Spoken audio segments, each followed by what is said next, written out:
Sana. So ngayon, maglalaro tayo ng Be a Nurse. Kita nyo naman sobrang lawak, di ba? Actually, I played this game before. Kita nyo naman yung pera ko at saka yung heart.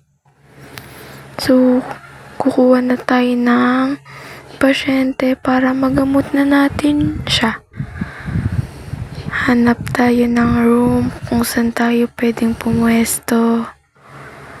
Sa room 9 na lang. Dito kasi ako laging nagpupwesto ng room. Ewan ko. Basta, gusto ko lang dito.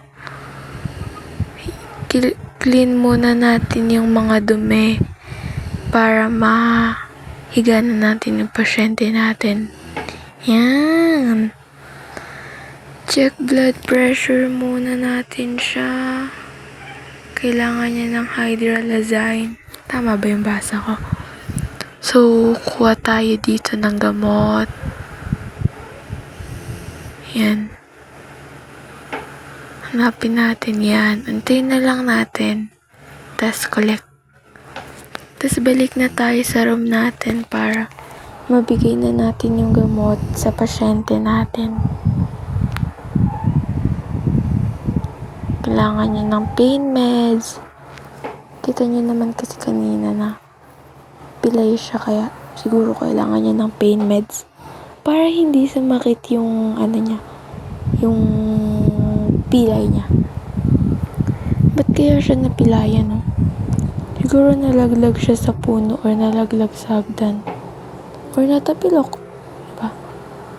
Draw blood muna natin siya para makuha na natin yung dugo niya at para mabigay na natin sa kanya yung gamot niya para ma-discharge na natin siya. Intercom, childbirth in progress. May mga anak na naman.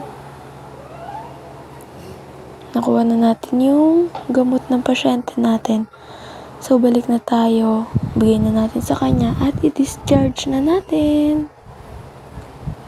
Di ba ang bilis ma-discharge?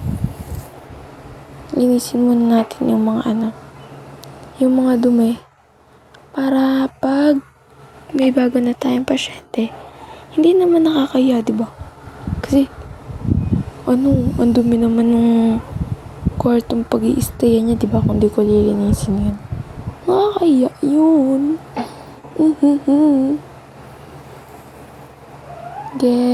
Tapos lagay natin. Yan. Tapos assign patient. Ano kailangan niya?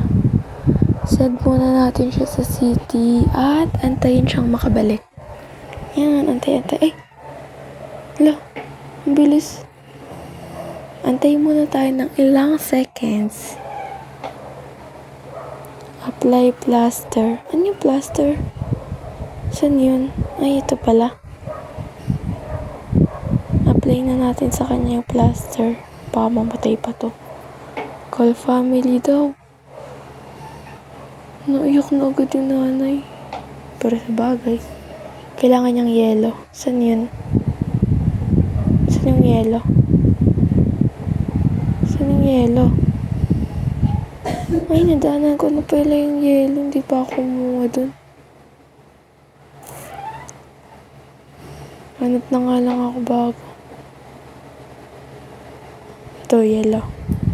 Yan, get ice. Balik tayo sa room natin para ibigay sa pasyente natin yung yelong hinihingi niya.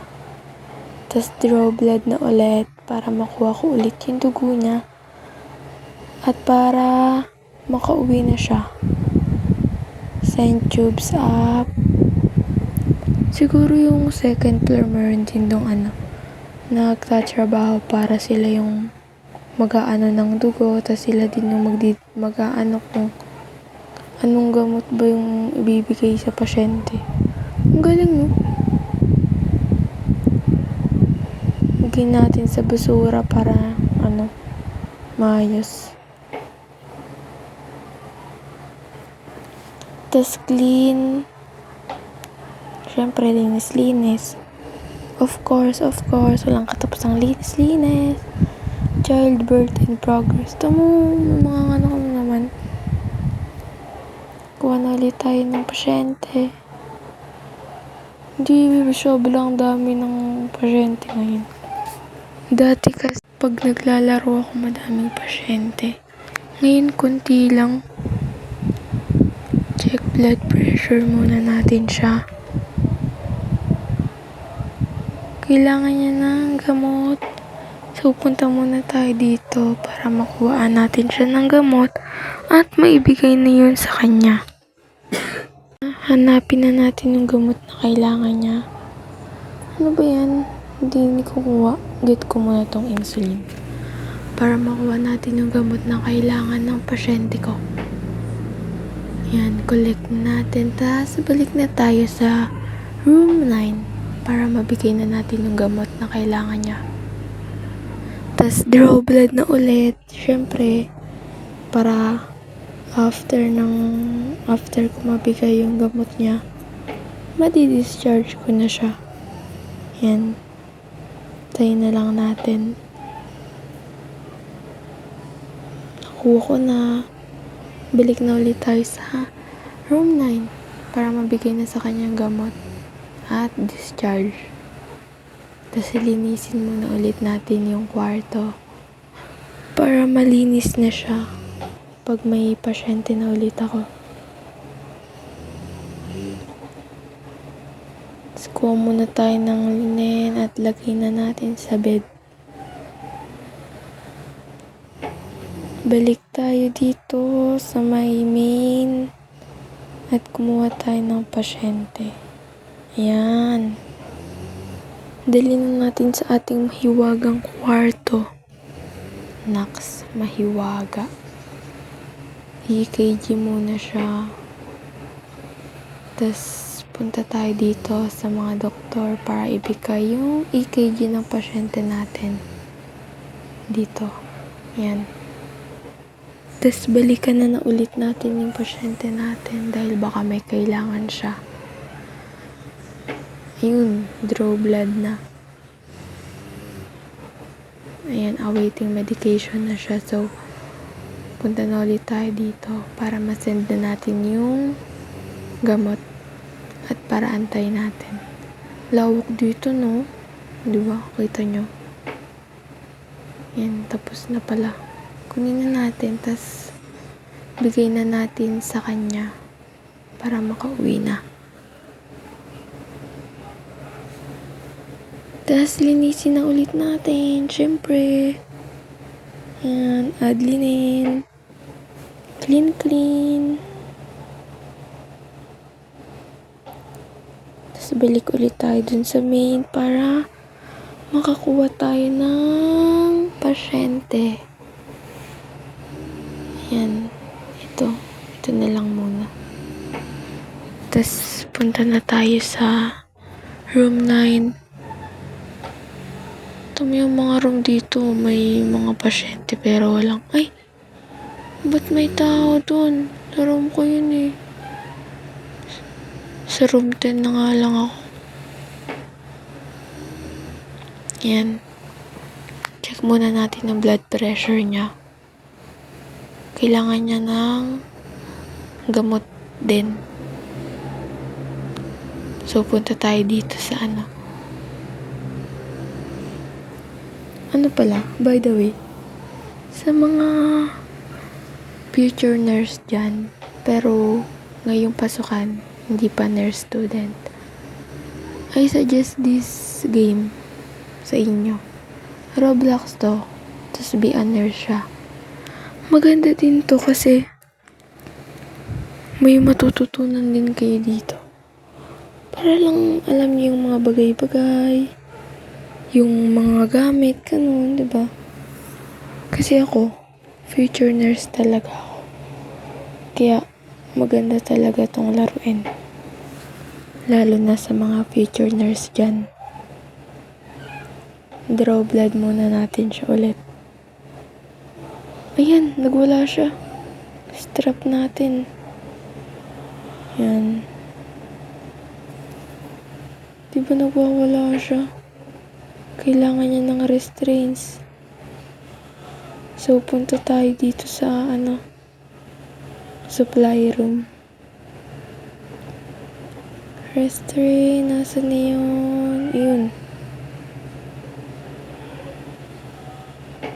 Labas na tayo para mabigyan na natin siya ng kailangan niya. Yan. Draw blood uli. Kasi hindi natuloy yung kanina kasi nga nagwala siya. Punta ulit tayo dito para masend na natin yung dugo niya. At para din makuha natin ang kanyang gamot. Gamot. Nakita niya yung dugo niya kanina. Color pink, no? Ang galing. Coquette. Discharge na natin siya kasi tapos na. Tas linis ulit. Siyempre, walang katapos ang linis.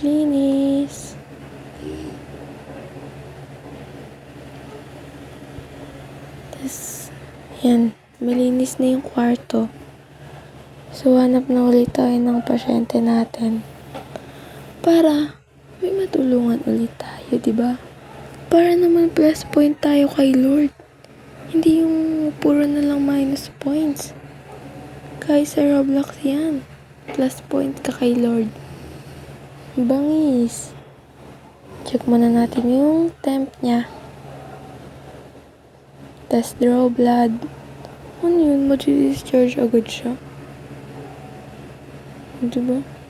Pink yung dugo. Ang galing. Ang galing, no? To send tubes up. Yan. So, ayan. Tapos na. Kaya kunin na natin. At bumalik na tayo sa room 10. Yan. Tas discharge na ulit natin siya. Tas, syempre, linis ulit. Ano pa ba? Ang galing dito, no? Ang bilis ma-discharge ng mga pasyente.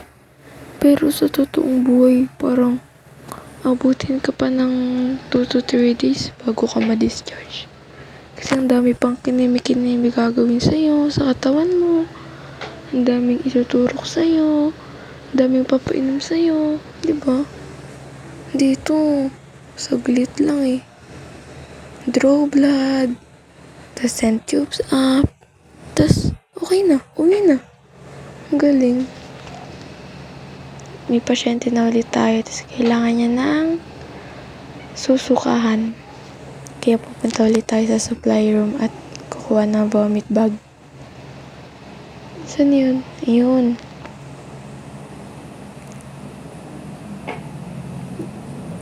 Balik na ulit tayo sa room 10. Para mabigay na natin sa kanya yung susukahan niya.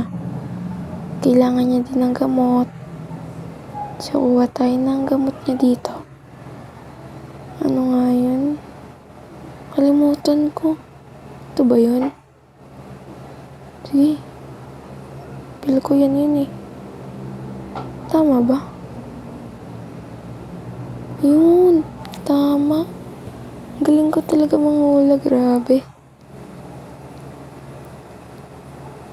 Kailangan niya ng IV pump. IV pump ba yun or pour pump? Hindi ko alam. Ayun, sakto yung insulin na nakuha ko kanino. Ang galing. Kailangan niya ng oxygen mask. Wait na lang tayo ng ilang seconds dahil madi-discharge na yan. Hindi pa pala. Kailangan pa pala niya ng yellow. So, kukuhaan na natin siya ng yellow. Yan. Tapos, balik ulit tayo sa room natin para mabigay natin sa kanya yung ice. And draw blood na. Tapos, send na natin doon para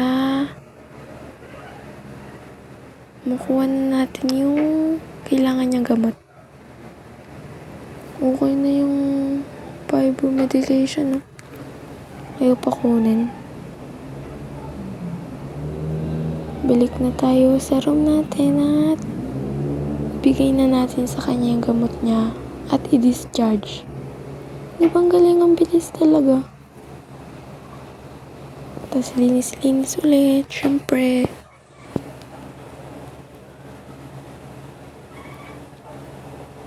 nakalimutan ko pa to. Labas na ulit tayo para makakuha na tayo ng pasyente natin ulit. Ito na lang nga. Guling ng buhok niya nakatayo sa likod. Ang galing. Yan, tapos kailangan niya na i-turn up daw yung lights. Yan. Tapos, kailangan niya ng pain meds. Hindi naman siya pilay. Siguro masakit lang yung heart niya. Like me. Oo eh. Bigyan na natin sa kanya yung pain meds. Send to city. Bilis. Bilis. Para bang pause yung boses ko. Pasensya na kayo kung ganito yung boses ko. Kasi ginawa ko naman lahat eh. Pero bakit parang hindi pa din sapat?